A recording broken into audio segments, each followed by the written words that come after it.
Since birth, there's something fascinating about the Brahmarandra, that soft spot on a newborn's head. In yogic traditions, this isn't just an anatomical curiosity, it's seen as a gateway to consciousness. Life energy enters the fetus through this channel, marking the beginning of existence. But here's something most people don't talk about. The same path that brings life in is also the one that takes it out. For those with heightened awareness, the final transition isn't some random collapse, it's a conscious passage through this door. Think of the Brahmarandra as a direct link between the physical and the subtle. In ancient traditions, meditators would practice intensely to keep this passage active throughout life, preparing for a more elevated departure. This might sound abstract, but it starts to make sense when we consider higher states of consciousness. Ever had an experience so deep that it felt like you were beyond your body? Moments of intense meditation or even lucid dreams could be glimpses of this subtle portal at work. Now, if this opening plays such a crucial role, what happens even before birth? How does consciousness decide to enter a body? And what if it doesn't want to stay? These are mysteries modern science hasn't fully explained, but yogic tradition has some fascinating answers. Not everybody receives life immediately. In yogic wisdom, consciousness doesn't just attach to a fetus at conception, it assesses the body before committing. This could explain why, even under normal medical conditions, some fetuses don't survive. It's almost as if life itself is choosing its home, checking whether the body is strong enough to support the journey ahead. This idea may sound mystical, but think about it: how much does an organism need to be in perfect balance to function properly? This process of consciousness evaluating a body isn't random. Some spiritual traditions believe that certain souls wait for a body that aligns with their vibration. And here's an interesting point. Mothers who maintain mental and physical balance tend to create a more welcoming environment for a healthy consciousness to settle in. That's why practices like yoga and meditation are often recommended during pregnancy. They fine-tune the body and mind, making it more receptive to a refined energy. But if consciousness can choose a body, does that mean there are ways to influence that choice? Could there be a way to attract a being with greater clarity and balance? Ancient civilizations believed so, and they developed rituals and practices to guide this energy. And what they did might just surprise you. Since ancient times, pregnant women were given special care, not just for the baby's health, but to attract a higher level of consciousness. Specific sounds like chants and mantras were used to create a harmonious vibration. Certain scents like sandalwood and jasmine helped keep the mind calm and the body receptive. Even their diet was carefully chosen, prioritizing pure, natural foods to ensure the baby's energy developed in the best possible way. To some, these practices might sound like superstition, but modern science now acknowledges that a mother's environment during pregnancy directly affects the baby's development. The idea behind this is simple. A calm mind and a balanced body create a more inviting energy field for a higher quality consciousness. Just like no one would want to live in a chaotic, noisy home, a soul with a high level of awareness would naturally choose a womb that reflects harmony. This explains why, in many cultures, pregnant women were advised to avoid stress, conflicts, or any negative influences that could impact the life growing inside them. It was a way to ensure that consciousness entered smoothly and fully. But if pregnancy has such a strong influence on the arrival of life, what about the departure? If there's a door to enter, there must be a door to leave. And ancient yogis discovered a specific way to exit consciously, making sure this transition happens with as much clarity as possible. Yogis have long spoken about the 9 doors of the body: the 2 eyes, 2 nostrils, 2 ears, the mouth, and the 2 lower exits. But there's a 10th door, invisible to most, the Brahmarandra. This point, located at the crown of the head, isn't just a philosophical idea, it's a real pathway of transition. Those who develop a certain level of perception can leave their bodies consciously through this passage at the moment of death. This might sound mystical, but it makes sense when you consider that the way a person lives often determines the way they depart.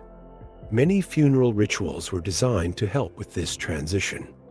In India, for example, cremation isn't just a way to dispose of the body, it's a process meant to release any remaining energy, allowing the transition to happen smoothly.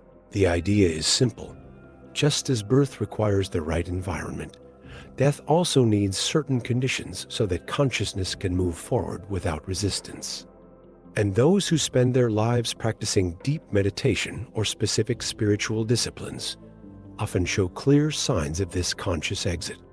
If the 10th door is truly a gateway to another dimension, can it be activated while still alive? According to yogic tradition, yes.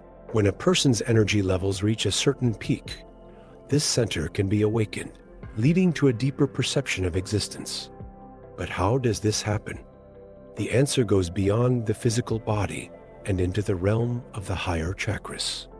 Higher chakras aren't just abstract concepts, they're real, but subtle, and they only activate when someone expands their awareness beyond the physical. While most people operate within the 7 traditional chakras, there are 2 more located above the head, outside the body, that only come into play when someone connects with higher dimensions.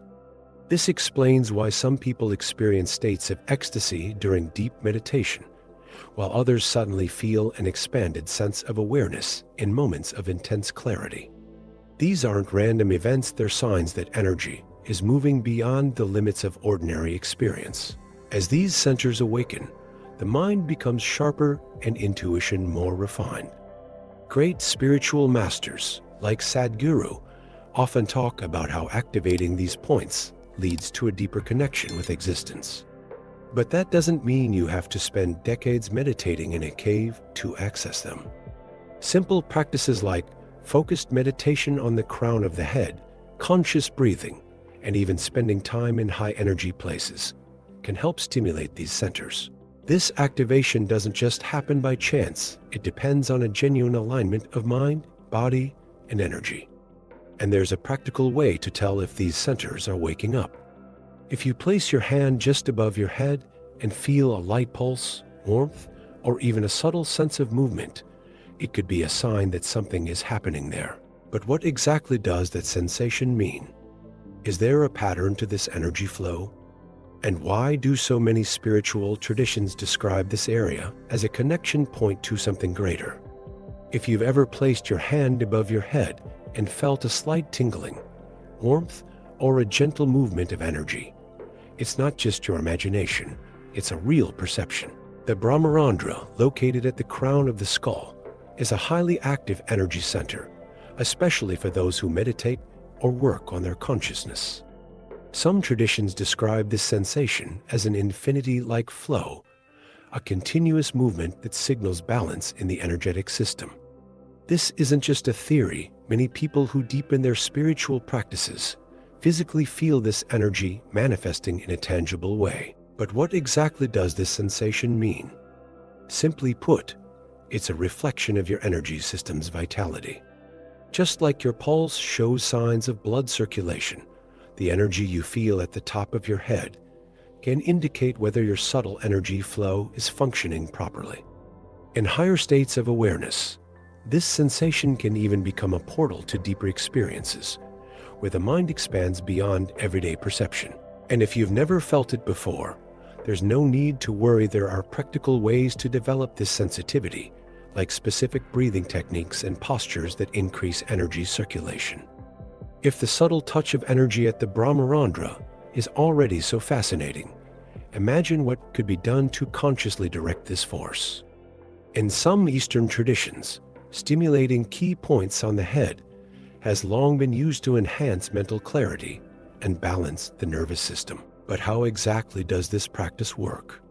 And is there a simple way to experience these benefits in everyday life?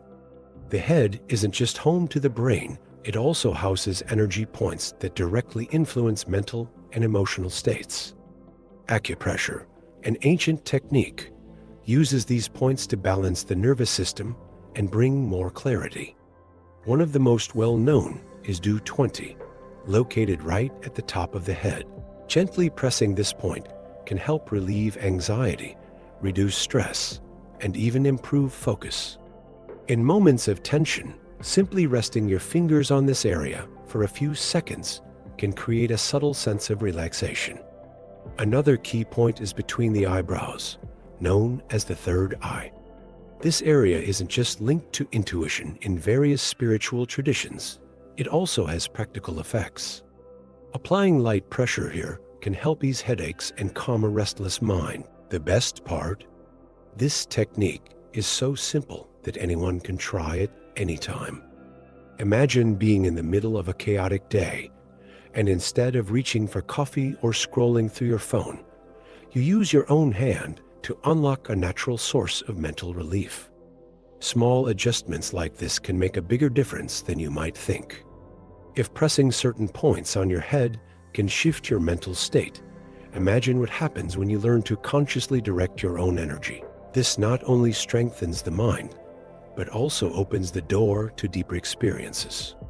Mind and energy are always connected, and those who understand how to work with this flow realize they can shape their reality in surprising ways. If just a few seconds can make you feel something different, imagine what could happen if you explored this every day. Your body and mind have immense potential waiting to be unlocked. So, why not try it for yourself? Test it, observe, and notice the difference. And if you want to keep going on this journey, subscribe to the channel and turn on notifications so you don't miss a thing.